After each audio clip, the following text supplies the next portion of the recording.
e nós resolvemos acionar o secretário municipal de saúde, o Edson Aparecido, para a gente entender alguns pontos. Dentre eles, como que está sendo a campanha de vacinação aqui na cidade de São Paulo, aqui na capital, e também é importante aproveitar já a presença do secretário para a gente se inteirar dos números atuais da nossa cidade, ocupação de leitos de UTI, ocupação de leitos como um todo, quais as perspectivas para a nossa cidade nos próximos dias, né, Ana? É isso aí, secretário Edson Aparecido já está aqui com a gente. Obrigada pelo seu tempo, secretário. Boa tarde. Oi, secretário, boa tarde, bem-vindo. Boa tarde, Joel. Boa tarde, Ana Paula. Um prazer enorme estar novamente com vocês. Nós acabamos de receber aqui no depósito central da Secretaria Municipal de Saúde as primeiras 203 mil doses que nós vamos, então, iniciar o processo de imunização, de vacinação dos nossos profissionais de saúde, também daqueles idosos, são 14.173 que estão em instituições de longa permanência, em asilo e não podem se locomover, e cerca de 1.800 indígenas da cidade. É a primeira etapa, a primeira dose, a segunda dose desta etapa. Vamos receber entre 10 e 14 dias para podermos imunizar cerca de 200 mil profissionais de saúde, Joel. Tem um questionamento que a gente tem recebido muito, secretário, inclusive as pessoas ficam sabendo que as doses estão sendo distribuídas e já começam a ir para os postos. Ontem aconteceu muito disso, né? Dos idosos irem ao posto, ver se lá já tinha vacina, como é que faz para tomar. Como é que vocês estão planejando, secretário, começar a vacinação desse grupo de idosos também? Qual vai ser a idade? Como que isso vai ser comunicado? Para você ter uma ideia, Ana Paula, São Paulo tem 500 mil profissionais de saúde. Nós estamos recebendo vacina agora para 200 mil, 40% deles. Por isso, inclusive, nós estabelecemos um critério que é vacinar, neste primeiro momento, os profissionais que estão na linha de frente do atendimento da Covid. No leito de UTI, no leito de enfermaria, no pronto-socorro, na UBS, na AME, na UPA, onde nós temos o covidário, e também no profissional de saúde do SAMU, que vai fazer a busca, né, dos pacientes. Então, isso, para você ter uma ideia, é o universo que nós temos. Na cidade de São Paulo tem mais de 6 mil leitos de UTI de enfermaria na rede pública municipal, estadual e privada, 500 mil profissionais de saúde. Então, os idosos que entram no protocolo do Ministério mais à frente, então logo que nós recebermos as vacinas para este contingente da população, nós vamos informar as pessoas, então, de que chegou a vez, iniciando pelos idosos com mais de 75 anos. Então, neste momento, não é ainda para as pessoas irem para as unidades de saúde.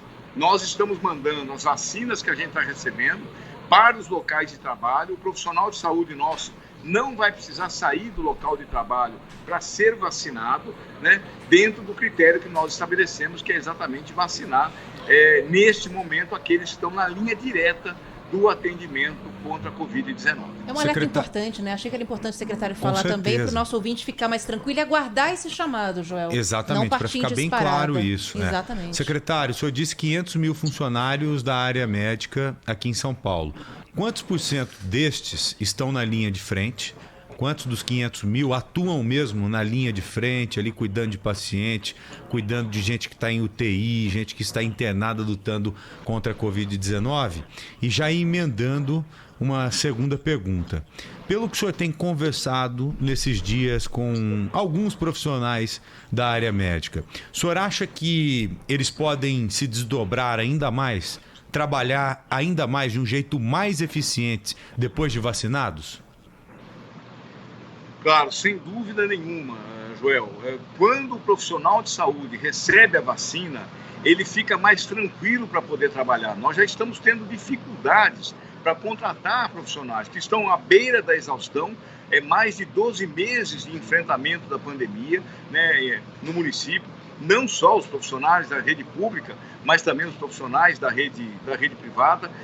Cerca de 35% desses profissionais estiveram envolvidos diretamente no enfrentamento da pandemia, né? Porque eu tenho, Joel, para você ter uma ideia, além do enfermeiro e além do médico, quando eu tenho um problema num respirador, o técnico que entra dentro do leito de UTI para consertar o respirador, ele está a poucos centímetros do paciente. Então, esse profissional também tem que entrar nesse grupo de risco, né? A pessoa que vai dar, o profissional, o funcionário que vai dar a comida para o paciente lá dentro do quarto, eles têm que estar nesse critério. Então, nós temos hoje cerca de 35% dos profissionais de saúde estão exatamente envolvidos nesta linha direta, e a gente pretende que esse primeiro contingente receba imediatamente a primeira dose da vacina. O senhor disse aí 35%, 500 vezes 35% dá 175 mil profissionais na área de frente. O senhor disse que está recebendo 200 mil doses hoje, né? Seriam necessários 200 mil, seriam necessários 350 mil doses para imunizar esse pessoal todo. Já há uma programação para receber essas outras 150 mil doses logo mais, ou pelo menos daqui no máximo a 21 dias?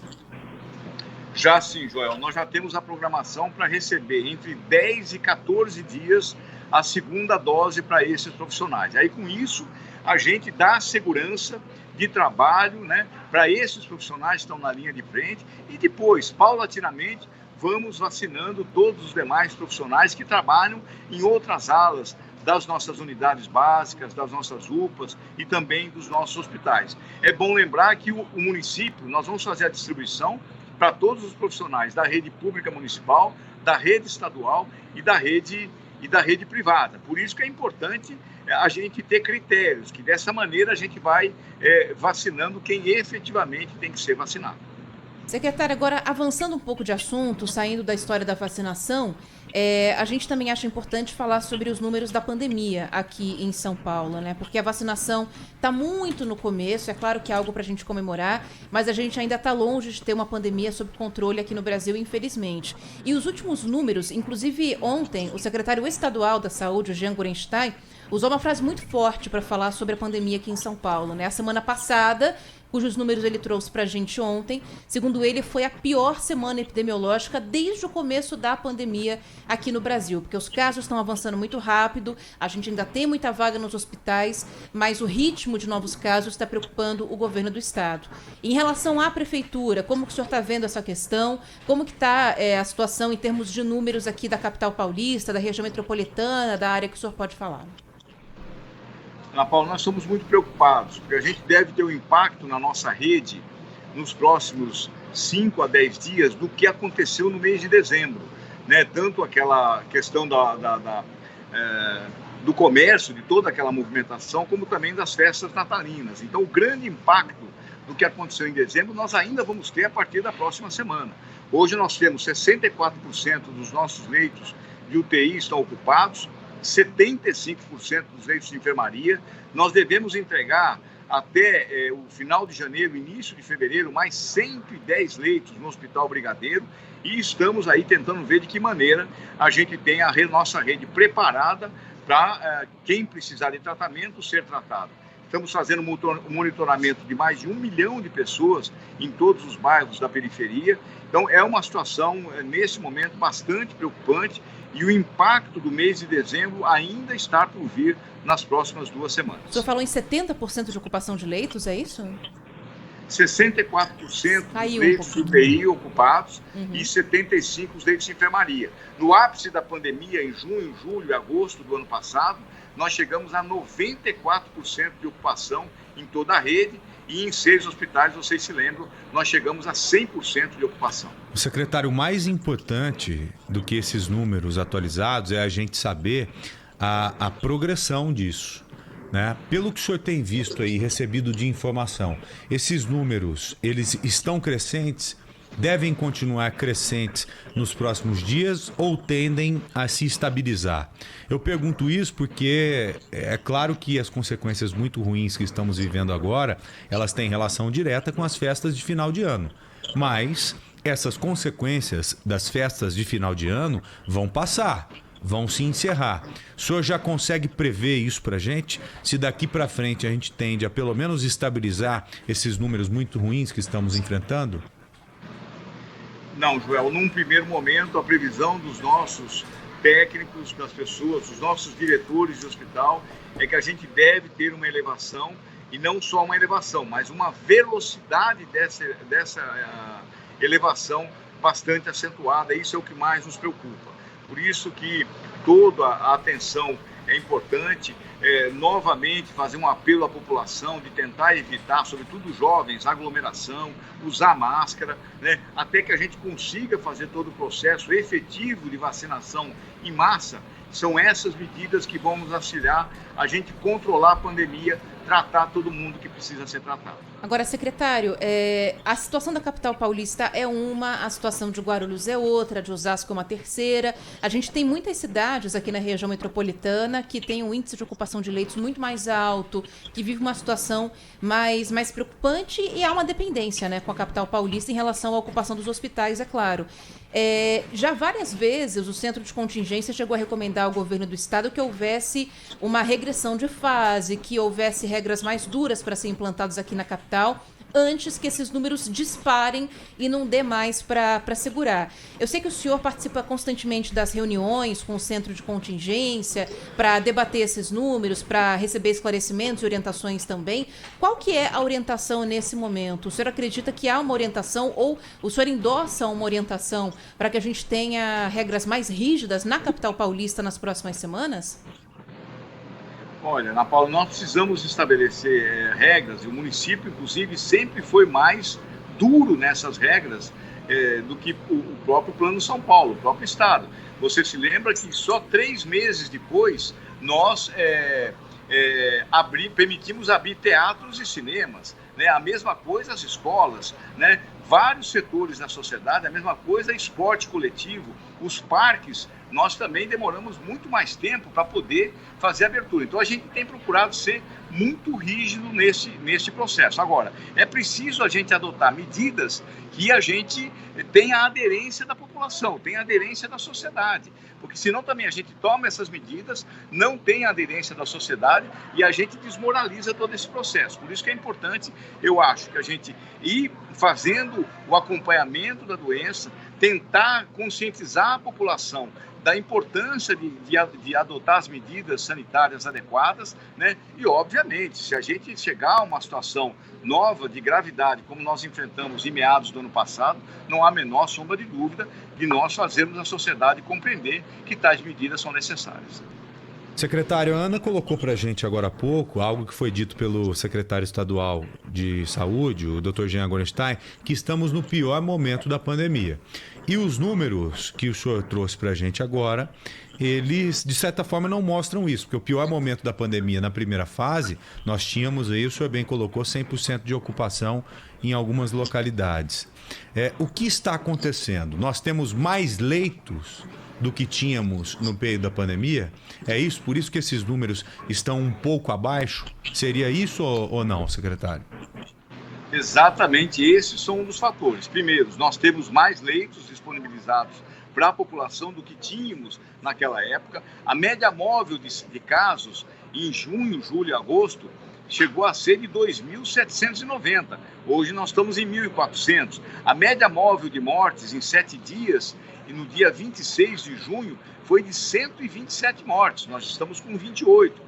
Os nossos profissionais de saúde hoje têm muito mais experiência do trato da doença, né? A estrutura que a gente tem nos nossos hospitais é muito mais adequada, né? Nós abrimos 8 hospitais aqui na cidade de São Paulo, né? A grande questão é que você tem, Ana Paula, muitos municípios da região metropolitana que não tem um leito sequer. E aí o pessoal vem para a capital para ser tratado na capital. Então, hoje, nós temos que enfrentar um pouco essa dificuldade. Agora, todo mundo que vem para cá, a gente procura tratar, procura acompanhar, procura, né, dar o tratamento adequado, mas sem dúvida nenhuma, hoje nós temos uma estrutura, um conhecimento e um modo de enfrentar a doença pelos nossos profissionais muito melhor. Por isso que a gente está conseguindo fazer essa administração, mesmo tendo uma elevação de novos casos aqui na cidade. Isso é notório e muito claro mesmo em todo o Brasil. Agora, mesmo a gente já entendendo a doença e tendo alguns medicamentos capazes de amenizar o sofrimento do paciente e permitir que ele se recupere, uma coisa é essencial para vários enfermos, que é o oxigênio. O sujeito, quando está internado, quando é entubado, nem mesmo quando está entubado, antes mesmo de ser entubado, ele precisa de oxigênio. É um tratamento que às vezes é iniciado muito cedo, até para evitar que o paciente evolua para o quadro de intubação. Exatamente. E lá em Manaus, a gente está vendo aquela crise absurda, inaceitável, de pessoas que já morreram por falta do oxigênio.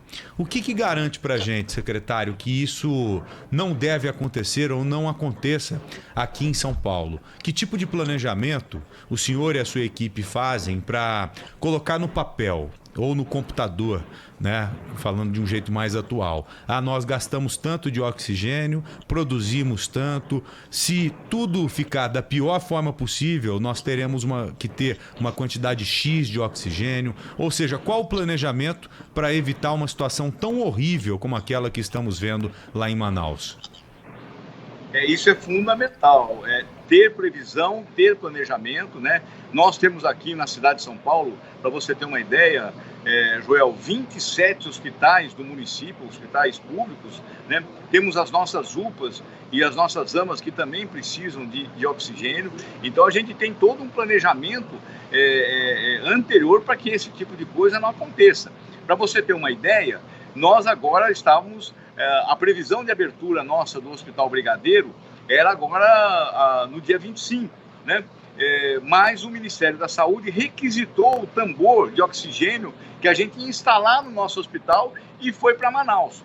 Nós imediatamente conseguimos substituir esse tambor de oxigênio. Então vamos conseguir aí, vai atrasar 2, 3 dias, mas nós vamos conseguir abrir o Hospital Brigadeiro. Você imagina se a gente não tivesse um tambor de oxigênio que é gigantesco, né, para substituir esse que o Ministério da Saúde requisitou e levou para Manaus. Então, você precisa ter planejamento, você precisa ter previsão, né, e é isso que a gente faz o tempo inteiro. Aqui na cidade, a gente não tem esse risco, não há o menor risco de qualquer hospital público ou de qualquer unidade de saúde nossa ter um problema de crise de oxigênio.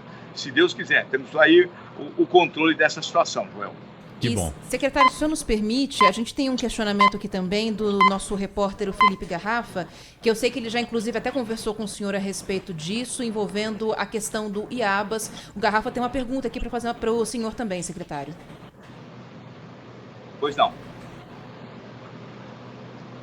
O senhor, acho que tem acompanhado, nossa produção também procurou o senhor, uma série de reportagens que nós vemos fazendo sobre uma acusação que o Ministério Público voltou à tona e tinha colocado, só para contextualizar, até a última sexta-feira colocou um prazo ali para o senhor e para a secretaria para romper os 2 contratos com o IABAS que tem em vigor na cidade de São Paulo. O senhor, na quinta-feira, foi até a promotoria e disse, eu não consigo romper os 2 contratos assim da noite para o dia, eles têm vencimento em fevereiro e abril, porque senão, além de ter uma demissão de 5 mil funcionários, teríamos um prejuízo de 147 milhões de reais. A primeira pergunta é, o senhor entende que a promotoria estaria fazendo uma ameaça à prefeitura para romper logo esses contratos e nessa ameaça falando, se o senhor não romper, a gente vai abrir uma ação civil pública? E a segunda pergunta, qual que era o interesse, qual que é o interesse da Prefeitura de São Paulo em prorrogar mais uma vez o contrato com o IABAS, sendo que é uma empresa, uma organização social que está sendo acusada de uma série de crimes, de desvio de dinheiro, de fraude na contratação, usar verba de São Paulo, isso foi confirmado, para pagamento de um advogado no Rio de Janeiro, e aí eles retribuíram o dinheiro para São Paulo. Qual que é o interesse da Prefeitura em manter contrato e querer prorrogar esses contratos com uma empresa tão investigada, secretário? Bom, primeiro é preciso que se deixe muito claro que a ação do Ministério Público diz respeito ao contrato original, os 2 contratos do Território Norte e do Centro, assinados durante o governo Haddad, em dezembro de 2016. Houve todo um longo processo, né? E agora o Ministério Público, em dezembro, nos chamou, fez uma recomendação, nós montamos uma comissão, né? Fizemos a análise e quem levou a proposta de fazer a nova licitação, a nova contratação de OS ao Ministério Público, fomos nós. É que o rompimento puro e simples do contrato significaria que nós teríamos 5 mil profissionais de saúde na rua, demitidos, um prejuízo de 150 milhões de reais, mais de 300 mil pessoas desassistidas, né? Então, o que nós dissemos é o seguinte, ó, em 60 dias nós fazemos uma nova licitação, não temos que gastar 150 milhões, vamos manter todos os profissionais de saúde, ninguém será demitido e nós vamos ter uma nova organização social. É importante que se diga que essas denúncias do IABA são em relação ao Rio de Janeiro. E é importante que se diga que também a recomendação feita pelo Ministério Público diz respeito a um contrato assinado na gestão Haddad e não na nossa. Então, no máximo em 60 dias, nós vamos fazer a substituição da OS. Não tem nenhum interesse nosso em prorrogar coisa nenhuma, né? Nós queremos é que a população não seja desassistida.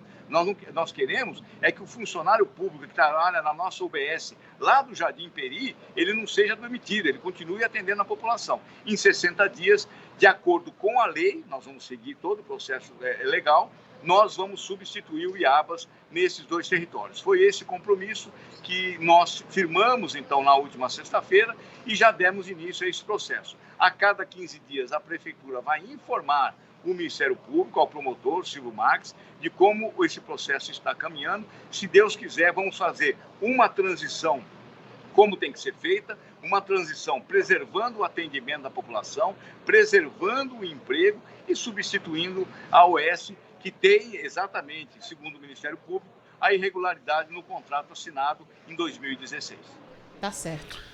Ana, se me permitem, Ana e Joel, só uma colocação rápida. Sei que nosso horário está estourado, mas acho importante só ressaltar. Na acusação do Ministério Público, o secretário fala também de um problema no contrato e não cumprimento de contrato de 2017. E aí não é gestão Haddad, já é governo João Dória. Só essa ressalva. E uma informação que surgiu ontem à tarde, eu queria saber se o senhor já tinha conhecimento, e o Ministério Público informou hoje pela manhã que vai notificar e vai informar a Controladoria Geral do município, é que o IABAS, da noite para o dia, mudou de nome, virou Instituto Brasil Saúde. E segundo a nossa apuração, a intenção de mudar de nome, mantendo o CNPJ, é justamente para participar desse chamamento que a Prefeitura irá fazer, desse novo chamamento, mas só que não com o nome IABAS, mas sim com o nome Instituto Brasil Saúde. O senhor, tendo conhecimento dessa mudança de nome e o IABAS querendo participar mais uma vez do chamamento, ele vai poder participar e a Prefeitura pode contratar mais uma vez o IABAS, mas agora com outro nome? Olha, não tenho conhecimento, isso é uma novidade, isso depende de uma série de coisas, de autorização, inclusive da Prefeitura, para que uma OS participe de um processo licitatório, né? O que a gente precisa agora é iniciar imediatamente a substituição do IABAS, conforme foi aquilo que nós estabelecemos com o Ministério Público. As questões novas que vão se apresentar ao longo do tempo, ao longo do processo, elas serão analisadas. Mas o mais importante é fazer agora o processo de licitação para substituição da OS. Tá certo. Não corre o risco do Instituto Brasil Saúde aparecer, então, nesse novo chamamento? Não corre... Não, eu não sei, legalmente precisa se ver se eles têm condição legal de participar ou não. Eu nem sabia, né? Você está me dizendo aí que surge um novo instituto. Precisa ver sob o ponto de vista das leis, né, do país, em termos de licitação, se eles podem ou não participar. O mais importante é a gente substituir, fazer a substituição, iniciarmos imediatamente esse processo de substituição do IABAS. Tá certo. Secretário, muito obrigado, viu, pela entrevista. Um grande abraço para o senhor. Obrigado, Joel. Eu que agradeço. Obrigada pelos esclarecimentos.